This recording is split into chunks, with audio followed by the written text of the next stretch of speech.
bien, bonsoir, nous revoilà avec vous pour vous commenter un assaut des qualificatifs des internationaux 2015-2016 au gymnase Bertrand Dauvin à Paris, qui oppose un tireur de Saint-Herblain,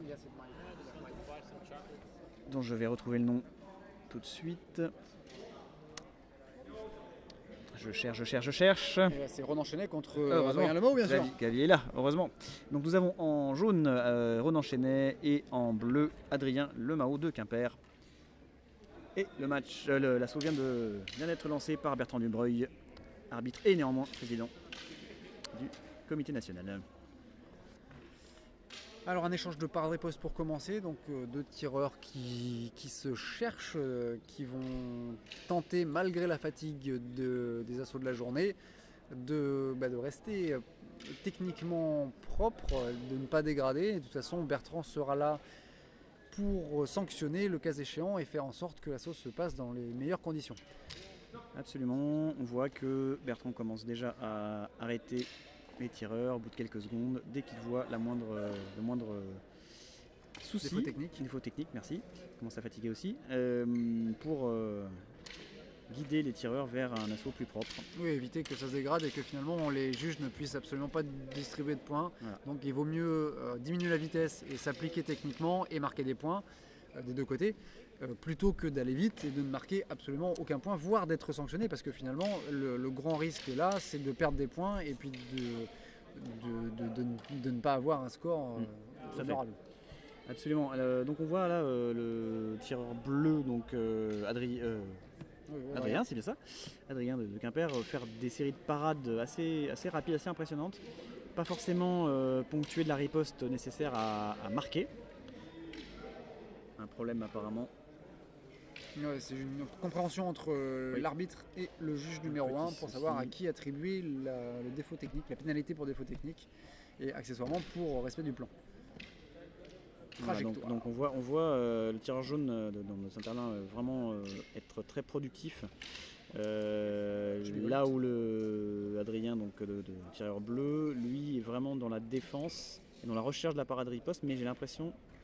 Il attend, il riposte. Voilà, il riposte, il esquive riposte aussi. Il manque d'efficacité quand même dans ses parades riposte, dans le sens où il riposte pas du côté duquel il part. Il part du côté croisé, il riposte du côté extérieur. C'est pas forcément le plus pertinent et surtout ça ne lui n'octroie pas forcément la priorité. Ouais, c'est peut-être parce que il a un gaucher en face de lui qui cherche parfois à aller le chercher sur son côté ouvert.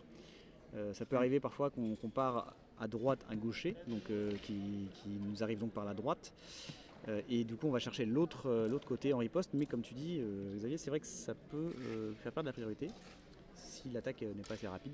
On considère qu'on repasse par le centre. Ouais, il faudrait à la limite il pourrait jouer sur les parades croisées, donc avec la main haute et la pointe de la canne basse, de façon à pouvoir enchaîner dans la continuité de la parade la riposte et ainsi conserver la priorité.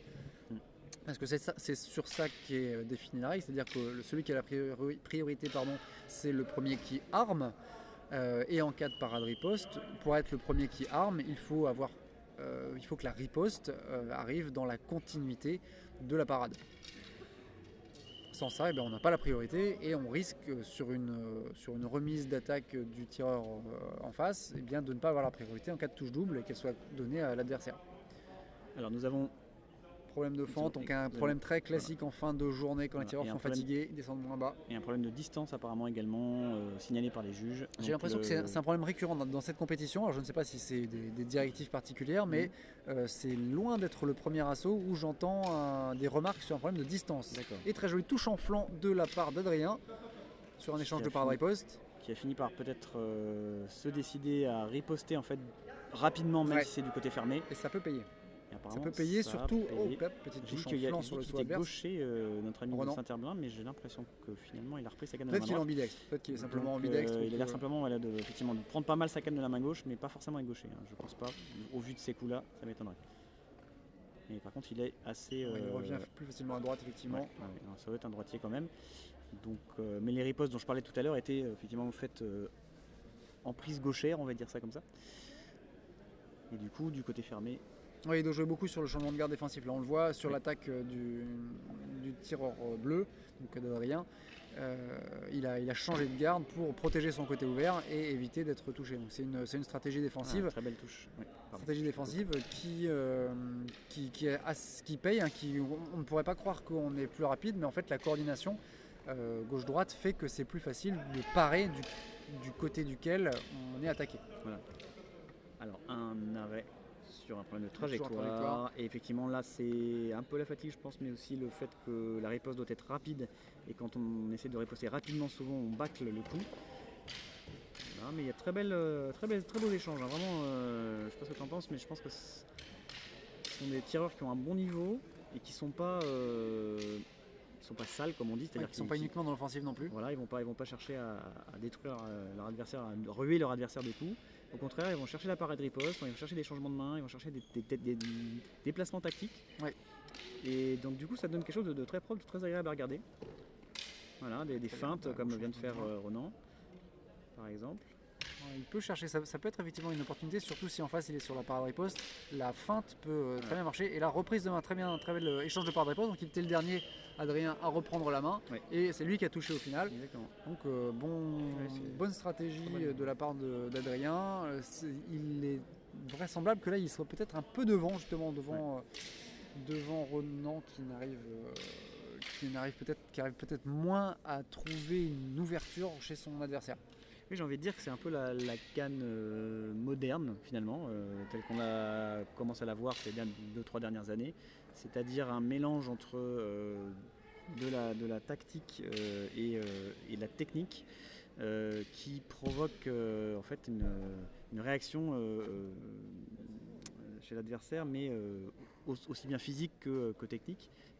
C'est-à-dire qu'on va chercher à trouver des phases de jeu et à créer un jeu qui est vraiment un jeu de stratégie quoi, finalement.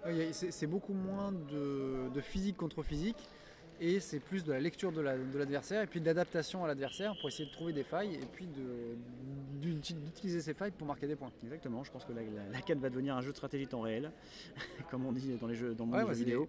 Oui, mais en même temps c'est un sport de combat, ça se retrouve dans d'autres sports de combat comme l'escrime. Où il y a exactement ce genre de phase, de stéréotypes de tireurs, et puis d'essayer de lire le jeu adverse pour s'adapter. L'avantage de la CAN en plus, c'est qu'on a du temps pour lire le jeu de l'adversaire, c'est-à-dire que l'armée fait qu'on a quelques secondes de plus ou quelques millisecondes de plus pour réagir à une action adverse. Oui, exactement. Alors là le jeu s'accélère un peu, hein, malgré ce qu'on disait dans la première reprise où c'était très très tactique et comment dire, se regarder beaucoup avant de faire les actions. Là il y a eu quelques actions beaucoup plus rapides, on commence à mettre un petit peu le turbo.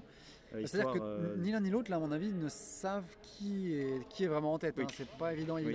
Alors peut-être qu'effectivement les seconds ont aussi joué leur rôle, hein, bien sûr, c'est-à-dire en conseillant à leurs tireurs d'accélérer un peu le jeu afin qu'il y ait plus de touches. Parce qu'on a si on reste sur des tactiques et contre-tactiques, on risque de tout simplement pas marquer de points. Et ça suffit pas pour gagner un assaut, tout simplement. Il faut avoir plus de points et donc plus de touches. Oui, et puis là on retrouve chez Adrien cette volonté d'aller chercher la touche absolument jusqu'au bout. Clairement, je pense que Ronan a reçu la consigne effectivement d'accélérer un peu le jeu. Je crois c'est lui qui parle beaucoup plus, qui prend l'initiative de l'offensive ces quelques derniers échanges là. Et je pense qu'il se sent un peu en retard en termes de points. Et voilà, il a été touché, il a repris la main. Donc il a touché derrière, mais voilà, donc il est sanctionné par l'arbitre. Un point en moins, ce qui rapproche peut-être un petit peu plus Adrien de la victoire. À moins que Ronan réussisse à trouver une faille à exploiter là bientôt. Il tente la feinte J'ai quand même l'impression... Pardon. Non, qui aurait pu, la feinte, on l'a vu tout à l'heure, la feinte qui aurait pu être une solution contre la tactique d'Adrien. En fin de l'assaut, j'ai quand même l'impression qu'Adrien, avec sa défense principalement, a fait le jeu, c'est-à-dire que quelles que soient les tactiques employées par Ronan, ça ne rentrait pas, c'est-à-dire que ça n'allait pas jusqu'à la touche, très rarement, alors que Adrien, de son côté, arrivait à développer des ripostes tout à fait efficaces et rapides. Donc je pense pour moi que Adrien devrait l'emporter. On va le savoir dans quelques secondes. Mais pas forcément de beaucoup. Ça va dépendre Non, des... il n'y a pas eu non plus une avalanche de touches. Voilà. Il y a eu quelques petites touches, des échanges entre les tireurs et puis au final une touche, mais il n'y a pas eu beaucoup non plus d'enchaînement de touches multiples qui rapportent, elles, quand on arrive à les faire, beaucoup de points. Exactement. Et résultat. Nous allons avoir les résultats juste après les appels. Résultat sur l'air Voilà. numéro 1 est déclaré vainqueur par 6 points à 5 de tirant en bleu Adrien Lemarot. Et voilà, 6 points à 5, Voilà, donc c'est bien ce qu'on disait. Ouais, C'était très comme proche. on l'a analysé, un score assez serré et une victoire d'Adrien donc sur la parade riposte et sur un jeu beaucoup plus défensif que celui de Renan. Et ça s'est joué à vraiment pas Ça s'est grand-chose. joué à quelques parades effectivement bien placées de la part d'Adrien. Eh bien, à bientôt pour ce dernier assaut de la journée, si je ne m'abuse. Et tout à fait, ce sera William Desquin contre Oleg Vaziev. À tout de suite sur Cannes TV.